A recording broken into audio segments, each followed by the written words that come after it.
नमस्कार विद्यार्थियों। आज हम पढ़ेंगे कक्षा 8वीं विज्ञान का पहला पाठ फसल उत्पादन एवं प्रबंधन। इसमें हम पढ़ने जा रहे हैं कि फसल को पैदा कैसे करेंगे और पैदा की हुई फसल का प्रबंध हम कैसे करेंगे। तो इसके प्रश्न उत्तर हम याद करेंगे। देखिए पहला प्रश्न क्या है। उचित शब्द छांट कर रिक्त स्थानों की पूर्ति कीजिए। इसमें रिक्त स्थान भरने हैं। इन शब्दों को छांट कर और नीचे दिए गए रिक्त स्थानों को भरना है। देखिए पहला रिक्त स्थान क्या है। एक स्थान पर एक ही प्रकार के बड़ी मात्रा में उगाए गए पौधों को खालिस्तान कहते हैं। इसमें क्या आ जाएगा। पहले खालिस्तान में एक ही स्थान पर बड़ी मात्रा में एक जैसे पौधे उगाए जाते हैं तो उसे कहते हैं फसल। क्या कहते हैं। फसल। तो इसमें पहले में क्या आ जाएगा। फसल आ जाएगा। दूसरा देखिए फसल उगाने से पहले प्रथम चरण मिट्टी की खालिस्तान होती है। मिट्टी की क्या होती है। फसल उगाने से पहले मिट्टी की तैयारी होती है। दूसरे में क्या आ जाएगा। तैयारी। दूसरे में क्या आ जाएगा। तैयारी। तीसरा देखिए क्षतिग्रस्त बीज जल की सतह पर खालिस्तान लगेंगे, तैरने लगेंगे। तीसरा क्या आ जाएगा। तैरने लगेंगे। क्षतिग्रस्त होता है खराब। जो खराब बीज है उसे जल में डालेंगे तो जल की सतह पर तैरने लग जाते हैं। और चौथा फसल उगाने के लिए पर्याप्त सूर्य का प्रकाश, मिट्टी तथा खालिस्तान की आवश्यकता होती है। मिट्टी तथा जल और पोषक तत्वों की आवश्यकता होती है। मिट्टी से जल, इसमें जल आ जाएगा तथा पोषक की आवश्यकता होती है। इसके अंदर पोषक आ जाएगा। लास्ट वाले में जल तथा पोषक की आवश्यकता होती है, ये इसमें आ जाएगा। ये उसके उत्तर भी दिए हुए हैं। पहले का उत्तर फसल, दूसरे का तैयारी, तीसरे का तैरना और चौथे में जल तथा पोषक। तो ये आप अच्छी प्रकार से याद कर लेंगे। चलिए दूसरे प्रश्न के ऊपर चलते हैं। दूसरे प्रश्न में आपको सही मिलान करना है। इनको आपस में मिलान करना है। तो देखिए पहला क्या है। खरीफ फसल। खरीफ फसल कौन सी होती है प्रिय विद्यार्थियों। खरीफ फसल वो होती है जो गर्मी में या वर्षा ऋतु में उगाई जाती है। तो इनमें से गर्मी या वर्षा ऋतु में उगाई जाने वाली फसल कौन सी है। धान एवं मक्का जो है गर्मी या वर्षा ऋतु में उगाई जाती है। तो पहले का हम 4 से सही मिलान कर देंगे। रबी फसल। रबी फसल कब उगाई जाती है। शरद ऋतु में या सर्दी में। सर्दी में उगाई जाने वाली फसल कौन सी है। गेहूँ, चना और मटर। तो इसके साथ हम इसका मिलान कर देंगे। तीसरा है रासायनिक उर्वरक। रासायनिक उर्वरक वो होते हैं जैसे यूरिया है, सुपर फॉस्फेट है, डीएपी है। ये भी उत्तर दिया हो। यूरिया एवं सुपर फॉस्फेट जो हम खेतों में जिनका छिड़काव करते हैं। चौथा है कार्बनिक खाद। कार्बनिक खाद होती है देसी कुर्डी की खाद जो पशुओं के गोबर से या जीव जंतुओं के गलने सड़ने से बनती है। तो कार्बनिक खाद इसमें कौन सा हो जाएगा। पशु अपशिष्ट, गोबर, मूत्र एवं पादप अवशेष पौधों के गलने सड़ने से। तो चौथे काम कर देंगे सी से। तो इस प्रकार सही मिलान आपने याद कर लिए हैं और अच्छी प्रकार से समझ लिए हैं। ये यहाँ पर दिए भी हुए हैं, इनके उत्तर दिए हुए हैं। खरीफ फसल धान एवं मक्का, रबी फसल गेहूँ, चना, मटर, रासायनिक उर्वरक यूरिया एवं सुपर फॉस्फेट, कार्बनिक खाद, पशु अपशिष्ट, गोबर, मूत्र एवं पादप अवशेष। चलिए अगले प्रश्न पर चलते हैं। निम्न के दो उदाहरण दीजिए। खरीफ फसल के 2 उदाहरण दीजिए। मक्का एवं धान। इसमें आप और भी लिख सकते हैं। कपास भी गर्मी में या वर्षा ऋतु में बोई जाती है। और भी लिख सकते हैं आप बाजरा। कपास, बाजरा, मूंग ये किसके उदाहरण हैं। खरीफ फसल के उदाहरण हैं। रबी फसल के उदाहरण दीजिए।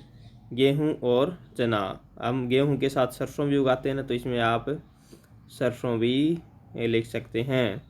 जो भी आप लिख सकते हैं।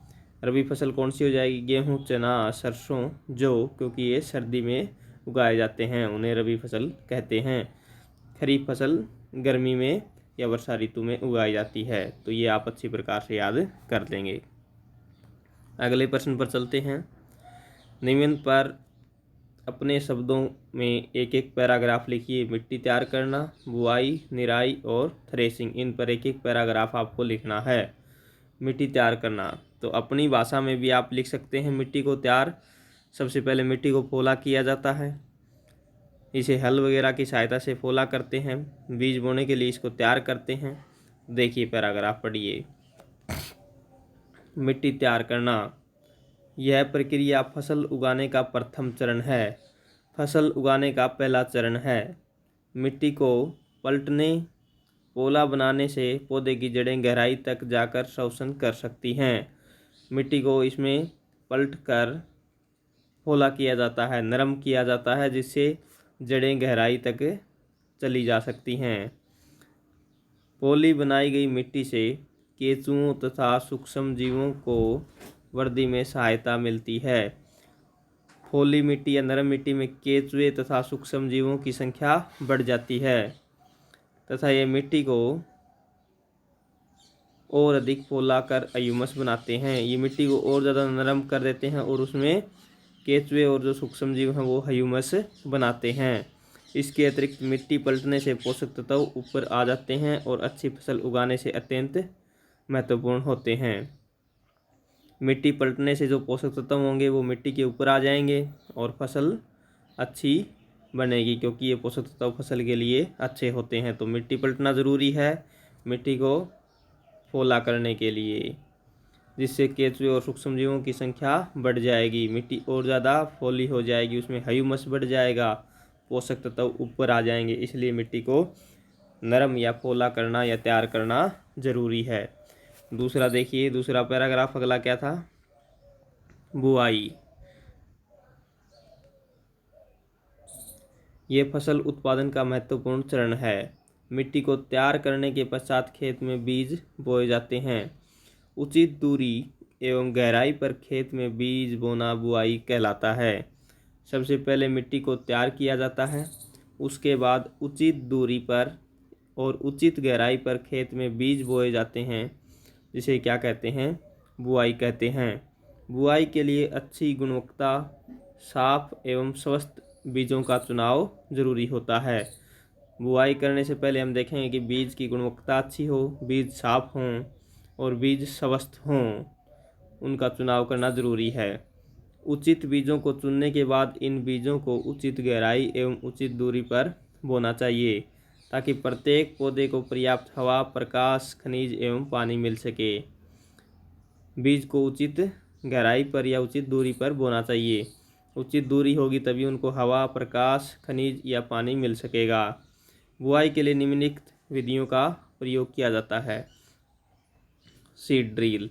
सीड ड्रिल से क्या की जाती है? बुआई की जाती है और ये एक परंपरागत औजार है। परंपरागत औजार वो होते हैं जो हम काफ़ी लंबे समय से प्रयोग करते आते हैं, पुराने समय से, यानी कि हमारे पूर्वज भी इसको प्रयोग करते थे। सीड ड्रिल एक परंपरागत औजार है जिसका प्रयोग बुआई करने के लिए करते हैं। अगला पैराग्राफ देखिए विद्यार्थियों। निराई। खरपतवार हटाने को निराई कहते हैं। खरपतवार क्या होती है? फसल के साथ कुछ अवांछनीय पौधे उग जाते हैं जो हमारे लिए ज़रूरी नहीं होते हैं, उसे खरपतवार कहते हैं और उस खरपतवार को हटाने को निराई कहा जाता है। जैसे हम खोदी निकालते हैं कस्सी या कसिया से, तो उसे निराई कहते हैं। इससे खरपतवार हटाई जाती है। खरपतवार हटाने को निराई कहते हैं। निराई नहीं करने से खरपतवार जल, पोषक तत्व आदि ग्रहण कर फसल की वृद्धि को प्रभावित करती हैं। जो फसल के साथ जो पौधे उगते हैं उन्हें खरपतवार कहते हैं।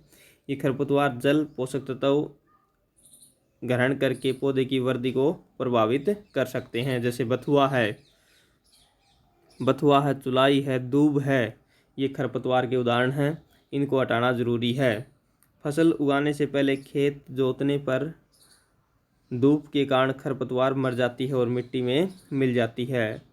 खरपतवार हटाने का सबसे सही समय फूल एवं बीज बनने से पहले होना चाहिए।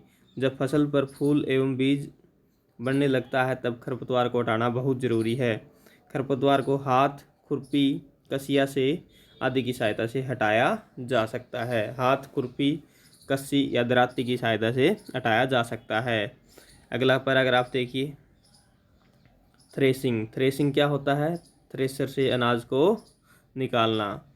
खेतों से काटी गई फसल को बीजों या दानों को भूसे से अलग करना। भूसा होता है तूड़ी। इस प्रक्रम को थ्रेसिंग कहा जाता है। जो काटी गई फसल है उसके बीजों और दानों को अलग करते हैं हम। किससे अलग करते हैं? भूसे से। और इसी प्रक्रम को क्या कहेंगे? थ्रेसिंग कहा जाता है। थ्रेसिंग करने के भी कई तरीके होते हैं। जैसे छोटे खेत वाले किसान अनाज के दानों को फटक कर, जिसे विनोविंग कहते हैं, हवा के साथ उड़ाया जाता है। विनोविंग होता है हवा के साथ उड़ाना, बरसाना। और बड़े किसान कंबाइन मशीन का प्रयोग करते हैं। बड़े किसान कंबाइन मशीन मंगाते हैं, छोटे किसान वैसे ही फटक कर उसे हवा के साथ उड़ाकर दानों को अलग करते हैं। और बड़े किसान कंबाइन मशीन या थ्रेसर का प्रयोग करते हैं। स्पष्ट कीजिए कि अगला प्रश्न देखिए। हमने चारों पैराग्राफ पढ़ लिए हैं। अगला प्रश्न क्या है? स्पष्ट कीजिए कि उर्वरक खाद से किस प्रकार भिन्न है। उर्वरक और खाद, इनमें अंतर बताना है।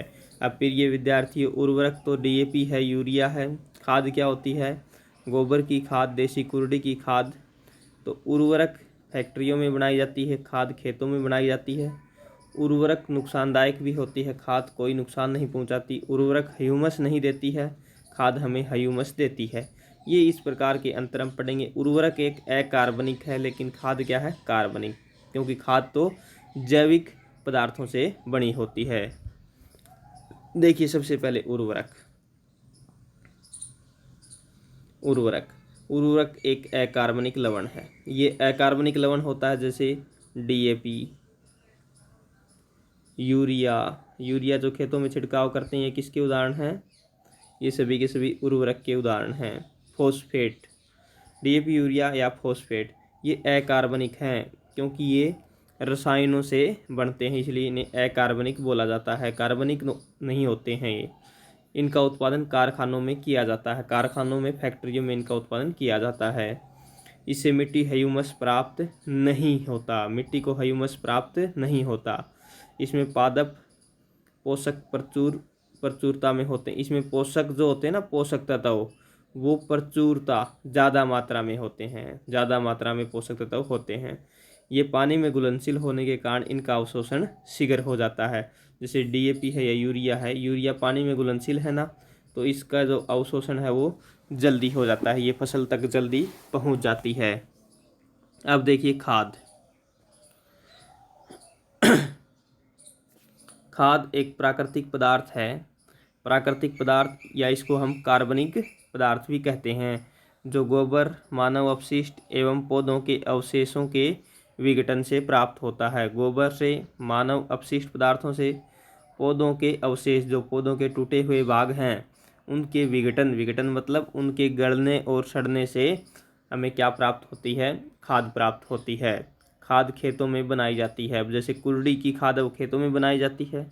इससे मिट्टी को प्रचुर मात्रा में ह्यूमस प्राप्त होता है। मिट्टी को इससे क्या मिलता है? ह्यूमस मिलता है। इससे पादप पोषक अपेक्षाकृत कम मात्रा में होते हैं। इसमें पोषकों की मात्रा थोड़ी सी कम होती है। उर्वरक में पोषक ज़्यादा होते हैं लेकिन खाद में थोड़े कम होते हैं।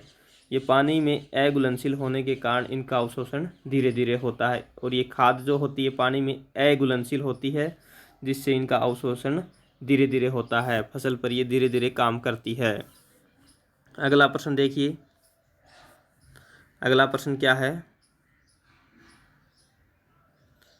सिंचाई किसे कहते हैं? सिंचाई किसे कहते हैं? जल संरक्षण करने वाली सिंचाई की दो विधियों का वर्णन कीजिए। जल बचाने वाली दो विधियां बतानी है सिंचाई की। तो सिंचाई किसे कहेंगे? हम फसल को पानी देना क्या कहलाता है? सिंचाई। फसलों को कृत्रिम रूप से, कृत्रिम यानी कि हम खुद पानी देते हैं ना, आवश्यकता अनुसार पानी देना सिंचाई कहलाता है। फसलों को आवश्यकता अनुसार कृत्रिम रूप से पानी देना सिंचाई कहलाता है। जीवित रहने के लिए पौधों को जल की आवश्यकता होती है। पौधों में लगभग 90% भाग जल होता है। फसल की स्वस्थ वृद्धि के लिए मिट्टी की नमी को बनाए रखने के लिए सिंचाई की आवश्यकता होती है। विभिन्न अंतराल पर खेत में जल देना सिंचाई कहलाता है। इसकी आप ये परिभाषा भी कर सकते हैं। विभिन्न अंतराल पर खेत में फसल को जल देना सिंचाई कहलाता है, या फिर आवश्यकता अनुसार फसल को पानी देना सिंचाई कहलाता है। जल संरक्षण करने वाली दो विधियां निम्नलिखित हैं। दो विधियां पढ़ेंगे हम।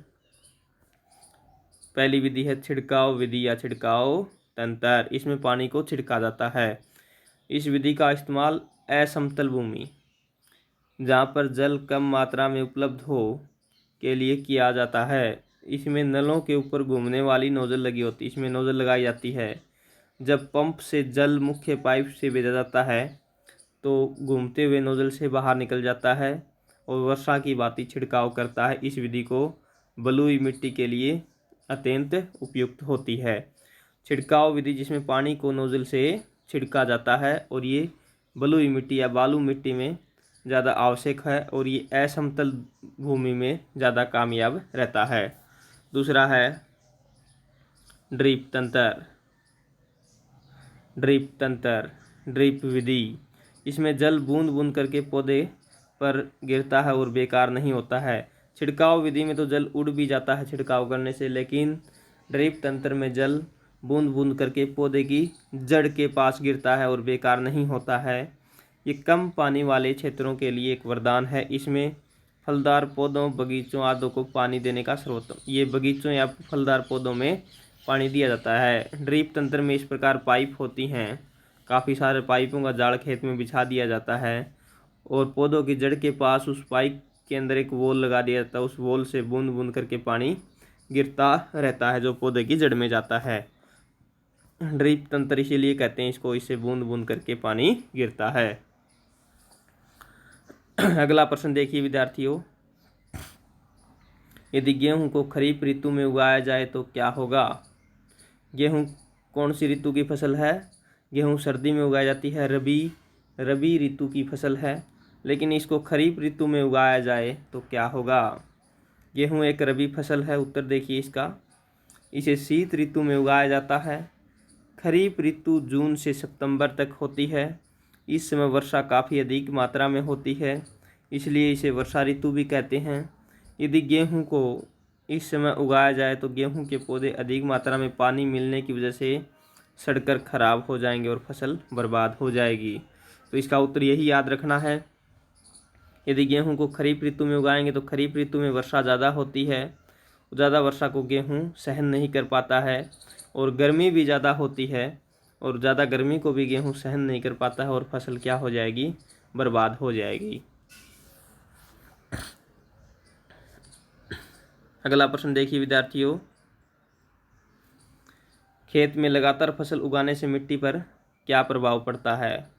प्रश्न नंबर 8 का है, खेत में लगातार फसल उगाने से मिट्टी पर क्या प्रभाव पड़ता है? उत्तर देखिए इसका।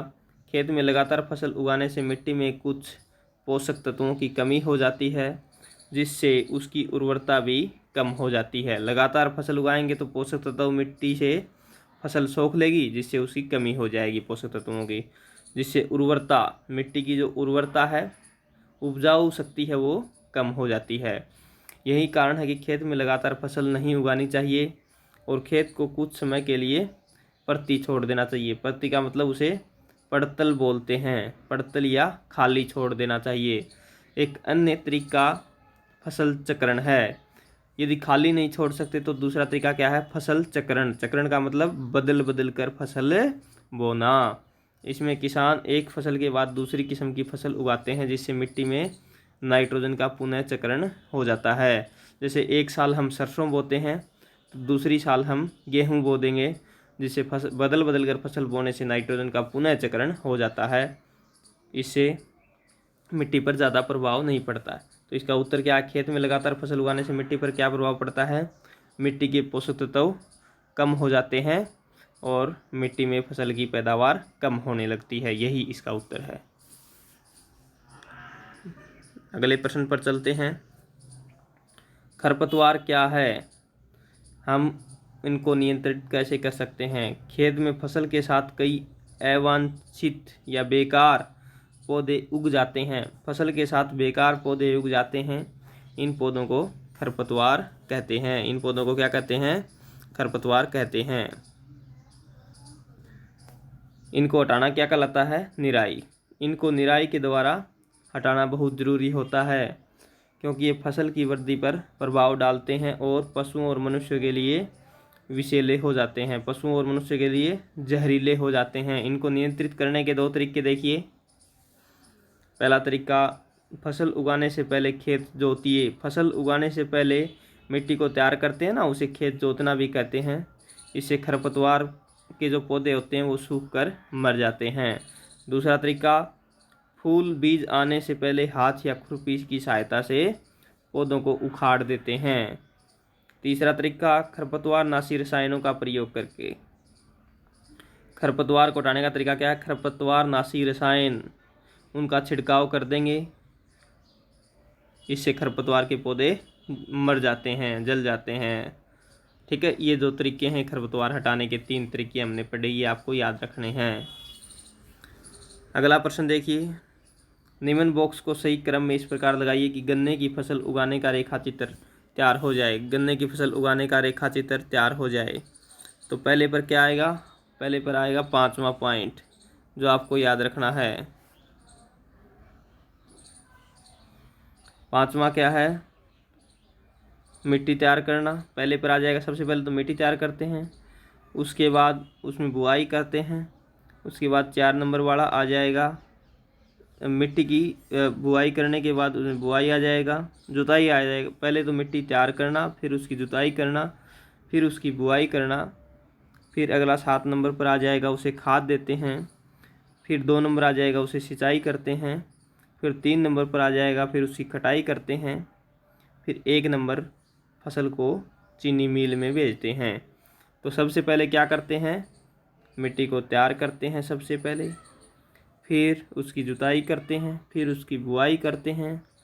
बुआई करने के बाद उसमें हम खाद डालते हैं, फिर उसकी सिंचाई करते हैं, पानी देते हैं उसको, फिर उसकी कटाई करते हैं और फिर उसको मिल के अंदर भेजते हैं। इस प्रकार आपको ये उत्तर दिए हुए हैं, पहले पर 5, फिर 6, 4, 7, 2, 3, 1 आप किताब से याद कर सकते हैं।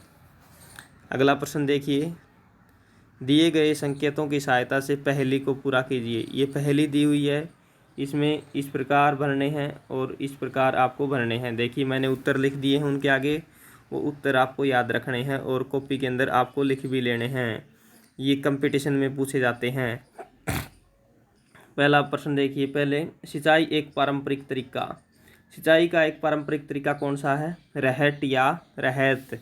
ये जो पारंपरिक तरीका है जिससे फसल को पानी दिया जाता है। दूसरा प्रश्न है, बड़े पैमाने पर पालतू पशुओं की उचित देखभाल करना क्या कहलाता है, पशुपालन कहलाता है। बड़े पैमाने पर पालतू पशुओं को पालना या देखभाल करना पशुपालन कहलाता है। वर्षा ऋतु में बोया जाता है उसे कौन सी फसल कहते हैं, जो फसल वर्षा ऋतु में बोई जाती है उसे खरीफ फसल कहते हैं। क्या कहते हैं, खरीफ फसल कहते हैं। फसल पक जाने के बाद उसे काटना क्या कहलाता है, कटाई कहलाता है। क्या कहलाता है, कटाई कहलाता है। अब जो वर्षा ऋतु में जो फसल बोई जाती है ना उसे कौन सी फसल कहेंगे, खरीफ फसल कहेंगे। कौन सी फसल कहेंगे, खरीफ फसल। और नीचे बाएं से दाएं क्या लिखेंगे, शीत ऋतु में उगाए जाने वाली फसलें कौन सी हैं, रबी। जो सर्दी में बोई जाती है उन्हें रबी फसल। ये उत्तर आपको याद रखने। अगला क्या है, एक ही किस्म के पौधे जो बड़े पैमाने पर उगाए जाते हैं उसे फसल कहते हैं। रासायनिक पदार्थ जो पौधों को पोषक प्रदान करते हैं उन्हें उर्वरक कहते हैं। खरपतवार हटाने की प्रक्रिया निराई कहलाती है। तो ये उत्तर आपको अच्छी प्रकार से याद कर लेने हैं। प्रिय विद्यार्थियों, आपको ये पूरा लेसन अच्छी प्रकार से समझ में आ गया होगा। अगर कुछ समझ में नहीं आया है तो आप कमेंट करके हमें बताइए और चैनल को सब्सक्राइब कीजिए, वीडियो को लाइक तथा शेयर ज़रूर कीजिए।